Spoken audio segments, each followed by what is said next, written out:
Hindi na binanggit pa ni Gaston ang reaksyon ni Natty dahil gusto na lang niya na magsettle na si Brixton. Hindi na nito kailangan pang alalahanin ng kanyang ina. Pag-uwi nila ay muling binanggit yun ng asawa. Gaston, sigurado ka ba talaga na walang problema si Brixton? Wala, Natty. Paano mo naman nasabing meron? Bilang ina, ibang kutob ko. Ibang nararamdaman ko. Sa palagay ko talaga meron eh. Pinili na lang ng dating governor ang manahimik. Hindi na siya sumagot at giniya ng asawa. Dad, salamat. Sagot ni Brixton na hindi mapigilan na maging emosyonal bigla. Pinatay na ni Gaston ng tawag. Ganon din naman siya dati, matigas ang bungo. Maanong tulungan niya ang anak, payuhan ng mga dapat itong gawin dahil mukhang naliligaw ito ng landas kung walang gagabay. Nagmana ka talaga sa aking bata ka. Ang kaibahan lang mabilis kang kumilos. Pasalamat kang may ama kang maunawain. Hindi ko kagaya nun na naligaw sa maling landas at desisyon ng paulit-ulit. Lumabas si Brixton ng banyo upang maabutan lang si Seska na gising na. Nakaupo ito sa gilid ng kama habang nakatingin sa labas ng bintana kung saan bumubuhos ang malakas ng ulan. Nagmumoist ang salamin kung kaya nahulaan ni Brixton na umuulan. Blangkong mukha nito na kaagad nagliwanag nang makita siya. Buong akala niya iniwan na siya doon ni Brixton. Nang magising at wala ng lalaki sa tabi, napahikbi na siya. Bakit ba iniisip niya kaagad na iiwan siya ng lalaki doon? Hindi ba't nangako na rin ito? Akala ko iniwan mo na ako dito at nauna ka na umuwi. Pumulupot kaagad ang dalawang braso ni Brixton sa katawan ni Seska. Hinalikan ng isang pisngi nito. Hindi kita iiwan dito. Kung aalis man ako, isasama kita. Tugon niya na mas sumigpit ang kanyang yakap. Bakit mo naman yun naiisip? Tarantado ba ako para gawin yan sa'yo? Lagot ako noon sa daddy ko na alam na magkasama tayo ngayon. Mahabang dagdag pa ni Brixton upang bigyan lang ng assurance si Seska. Dahil ganun ang pagkakakilala ko sa'yo. Uso ni Seska. Hindi sumagot si Brixton na humigpit ang yakap sa katawan ni Seska na nakaupo na rin sa gilid ng kama. Marahan na humaplos ang kanyang labi sa tuktok ng ulo ng babae. Malamang may trust issue pa sa kanya. Saka, hindi mo pa naayos ang tungkol sa inyo ni Piper. Paano kung bigla siyang manggulo? Ako ang talo, ako nang bahala. Huwag mo na siyang problemahin. Pwede bang hayaan mong pag-isipan ko munang mabuti ang sinabi mo, Natalio? Napakurap si Brixton. May punto naman ng babae, kailangan niyang pakinggan ang desisyon ni Seska. Hindi pwede na siya lang ang magdedesisyon sa kanila. Kailangan niyang isaalang-alang ang mga sasabihin nito. Kung hihingi ito ng oras at panahon na mag-isip, hindi naman siguro kalabisan na pagbigyan niyang babae. Hindi niya ito pwedeng piliting sumang-ayon kaagad sa kanya. Naniniwala siyang papayag naman ito. Okay, bibigyan kita ng pagkakataong pag-isipan ng lahat dahil nakakasyak nga naman. Pero okay na tayo ha? May relasyon na tayo ulit. Hindi ka na single. Ilang araw bang kailangan mo? Araw lang, Seska. Hindi sumagot si Seska. Ngayon pa lang ay pressure na siya sa sinasabi ni Brixton. Ano ang sasabihin niya sa kanyang mga magulang? Kailangan niyang makaisip ng dahilan. Siyempre magpapaalam siya sa kanila. Kailangan niyang makipag-usap ng masinsinan. Inaasahan niya ng malamang ay aalma sila lalo ng ina na saksi sa lahat ng hirap na pinagdaanan niya noong iniwan siya nito. Pero tama si Natalio. Kailangan niya samahan itong lumaban kung nais nilang magtagumpay sa kanilang mga plano. Kung solo lang ang lalaki na harap sa mga problema nila, may tendency na sumuko ito at biglang mapagod. Isang linggo, Natalio. Marahang tinangon ni Brixton ang kanyang ulo kahit na malinaw na sinabi niyang araw lang, pero linggo ang hiningi ng nobya sa kanya. Masyadong matagal ang isang linggo pero kailangan niyang pumayag sa nais nito. Tsaka may aayusin pa rin naman siya kung kaya naman sa tingin niya ay sakto lang ang panahon. Okay, sige. Kumain na muna tayo bago tayo umuwi. Ihahatid kita sa villa niyo. Pagkasabi noon ay kumalas na ng yakap si Brixton at tinawagan ng front desk upang magpadala doon ng kanilang agahan. Hindi naglaon ay dumating ang kanilang pagkain. Tahimik niya yung pinagsaluhan. Nagready na sila pagkatapos noon. Ilang minutong mahigpit na yakap at maring halik ang kanilang muling pinagsaluhan bago tuluyang lumabas ng hotel room. Magkahawak pa rin ang kanilang mga kamay na binagtas ang daan papalabas at sa parking lot. Masyado pang maaga kung kaya ilan pa lang ang mga tao. Thank you for staying. Malapad ang ngiting sambit ng front desk na habol sila ng tingin. Habang nasa biyahe hindi binitawan ni Brixton ang kamay ni Seska. na nakatingin ang mga mata sa labas ng bintana. Abala yun sa dinadaanan nila. Mabagal ang takbo ng sasakyan. Sa bagal nga noon ay matatalo pa ang pagong sa Kupad. Yung 30 minutes na biyahe mula sa Session Road patungong villa ng mga Navarro ay mukhang aabutin pa yata ng 2 hours kung ganun kabagal ang pagmamaneho ni Brixton. Hindi na yun pinuna ni Seska na lihim na ditong natatawa. Halata kasing ayaw pang magkahiwalay sila. Hinayaan niya lang si Natalio sa kung anong trip nito. Gusto rin naman kasi niyang makasama pa ang nobyo. Paulit-ulit na sumasagi sa isipan ni Seska na may pag-asa ba talagang maging maligaya sila ni Brixton? Gaya ng kanilang nais. Papayagan kaya sila? Siguro naman sa tagal na ng panahon, hindi nagalit sa kanya ang ina ni Brixton na si Natalia. Marahil kung magiging mabait lang siya at masunurin sa lahat ng kanilang nais, magagawa siya nitong tanggapin sa kabila ng matinding pagkamuhi nito sa tunay niyang ina. Marahil, sana. Seska, ayos ka lang ba? Naninibago ako sa pagiging tahimik mo. Hindi na napigilan ni Brixton na magtanong dahil kanina pa ito nananahimik. Ibang pananahimik na yon, nakakabingi at nakakabahala. Gusto niyang malaman kung anong laman at nasa isipan ng babae. Nakangiting lingon ni Seska sa kanya kahit pahalatang napakarami ng iniisip nito. Natatakot ka pa rin ba? Uulitin ko, baby. Matanda na tayo, pwede na tayong magpakasal. Ilang taon pa at pwede na tayong magpakasal nang hindi kailangan ang consent ng mga magulang. Huwag kang matakot. Oo na, naniniwala naman ako sa'yo at pinipiling magtiwalang muli na Natalio. Pagparada ng sasakyan ni Brixton sa tapat ng villa, ng mga Navarro hindi pa rin binitawan ni Brixton ang kamay ni Seska. Kahit na nais na ng babae na mauna nang lumabas. Kumalabog na ang puso niya sa labis na kaba. Buong akala niya'y matapang na siya, ngunit mukhang hindi pa rin pala. I'll go in with you, Seska. Nais pa sanang tumanggi ni Seska ngunit natanggal na ni Brixton ang kanyang suot na seatbelt. Bumitaw ito sa kanyang kamay. Umibis ng sasakyan at mabilis na umikit sa may side niya upang buksan siya sa pinto.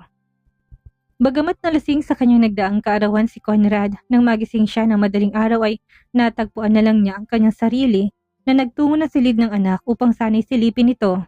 Seska, ilang beses niyang kinusot ang kanyang mga mata nang makitang wala sa kama ang anak. Pumasok pa siya upang tingnan ito sa loob ng banyo, ngunit nanatiling tahimik ang buong silid. Wala siyang imik na lumabas. Bumalik ng kanilang silid ng asawa. Gising na gising ng diwa niya. Yung tipong nawala ng hangover ng pagkakalasing niya kagabi. Cora, pukaw niya sa asawa, tinanggalan nito ni Conrad ng kumot ng gumalaw upang tuluyang magising at harapin siya. Ano bang problema mo, Conrad? Ang aga-aga pa. Late na akong natulog kagabi dahil sa'yo. Kung gusto mo ng kape, bumaba ka na't magpatimpla sa maid. Hindi pinansin ni Conrad ang sinabi ng asawa. Iiling-iling na pinagmasdan lang siyang namaluktot ang katawan dahil sa lamig at nanatiling nakapikit. Pinayagan mo umalis ang anak mo? Hindi yun nagtatanong pero mas tunog nag-aakusa sa asawa na biglang idinilat ng mga mata niya para siyang binuhusan ng malamig na tubig doon. Ano sinasabi mong pinayagan ko? Hindi ba't nasa kanyang silid ang anak mo? Tigilan mo nga ako ha, Conrad. Pinili ng ginang na magpanggap na wala siyang alam. Dahil kung malalaman ni Conrad na merong mas lalo itong manggagalaiti sa galit sa kanya. Mabuti na yung wag na lang niyang palakihin pa ang issue sa pagsasabi ng ganito. Papaniwalaan din siya kaagad nito. Sigurado ka ba talaga, Cora? Wala ka talagang alam. Sinama ni Cora ng tingin ng asawa na kinakamot ng ulo matapos na bumangon. Ipinakita niya ang iritasyon sa muka. Napakurap na doon ng asawa. Tigilan mo nga ako, Conrad, dyan sa mga binibintang mo sa akin na kung ano-ano. Kasalanan ko pa, ha? Nakita mo na may paokasyon ka kahapon, hindi ba? Kung makalaklak ka kasi, akala mo wala nang bukas. E di sana hindi ka naglasing ng sa ganun na bantayan mong anak mo at hindi niya nagawang makatakas. Tumigil ang titig ni Conrad sa asawa ng ilang sandali. Malakas ang kutob niya na may alam si Cora. Hindi nga ito nagtaka o nabahala malang na malaman na walang anak sa kanyang silid. Kung sa ibang araw yun nangyari, nagpapanik na ito sa paghahanap. Ganun niya kamahal ang anak, ngunit ngayon tila inasahan niya na ang magiging reaksyon niya dito. Hindi naman dapat ako maglalasing. Anong hindi maglalasing? Kung inumin mo nga yung alak kagabi, akala mo uminom ka lang ng tubig. Muli pang magsasalita sana si Conrad. Tapos ngayon, bigla ka nagkaroon ng pakialam sa ginagawa ng anak mo? Tigilan mo nga ako, Conrad. Cora, Huwag mo nang palakihin ang issue. Uwi na rin yun maya-maya. Matutulog pa ako. Inaantok pa ako. Nalalaki ang mga mata ni Conrad. Hindi makapaniwala sa sinabi ng asawa. Sinasabi na nga ba niya may alam si Cora? Napakakalmado kasi nito. Tingnan mo, alam mo na lumabas ang anak mo. Ano naman? Saan ko naman sila pupuntahan? Naging busy ako sa'yo dahil naglalasing ka. Kung hindi ka naglasing may panahon ako na silipin siya. Ilang minutong tinikom ni Conrad ang bibig. Hindi naman dapat ako maglalasing. Sa tingin ko sinadya ng dating governor na painumin ako at lasingin upang bigyan ng pagkakataon na makasalisi ang kanyang anak na itakas ang anak natin. Pagbabago ni Conrad ng topic, muling ibinalik yon sa maaring nangyari. Manang-mana talaga siya sa ama niya. Akala ko pa naman matalino siyang bata at matino. Hindi rin pala. Lumabas pa rin ang ganong ugali niya na matigas ang ulo na alam nating parehong namana niya ang masama sa ama. Ang dami-dami pating babae sa paligid. Bakit kailangang si Seska pang piliin niyang mahalin? Pangbihirang bata talaga.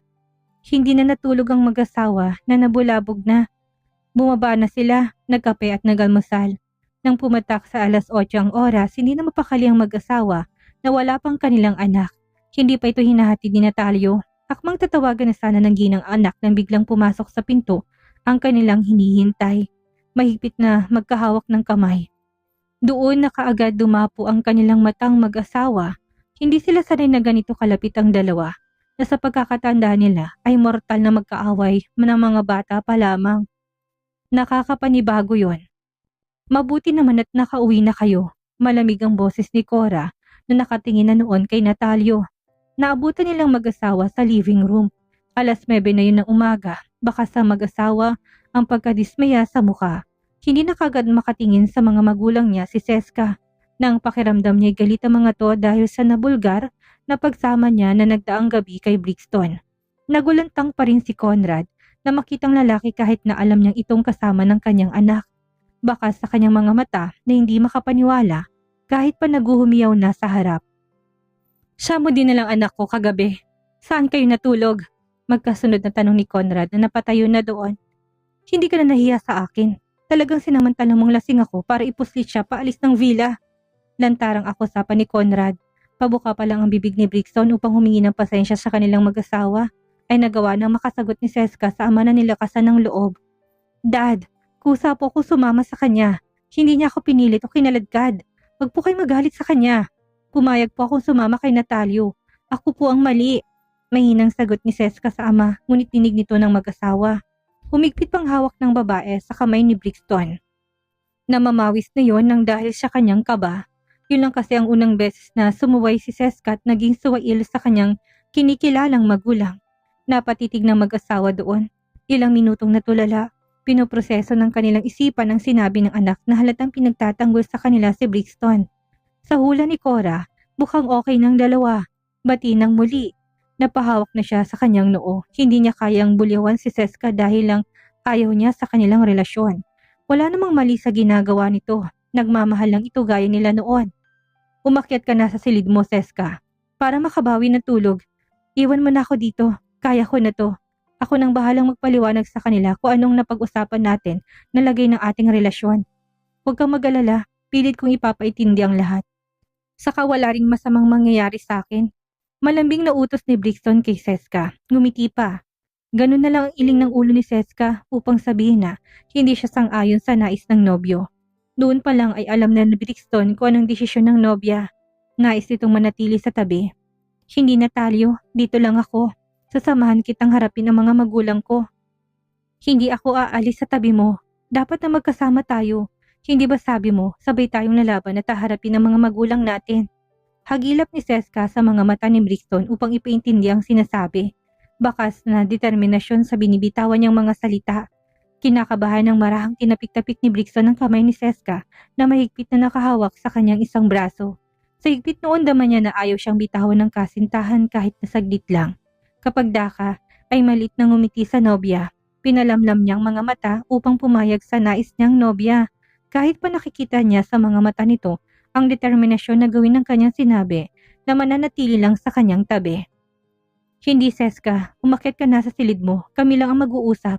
Sabat at tulong na ni Cora na baka sa tinig ng otoridad ng kanyang nais na gawin ng anak. May kailangan kaming i-discuss ng masinsinan dyan kay Natalio. No ma'am, sige na anak, huwag ka na mag-alala sa kanya.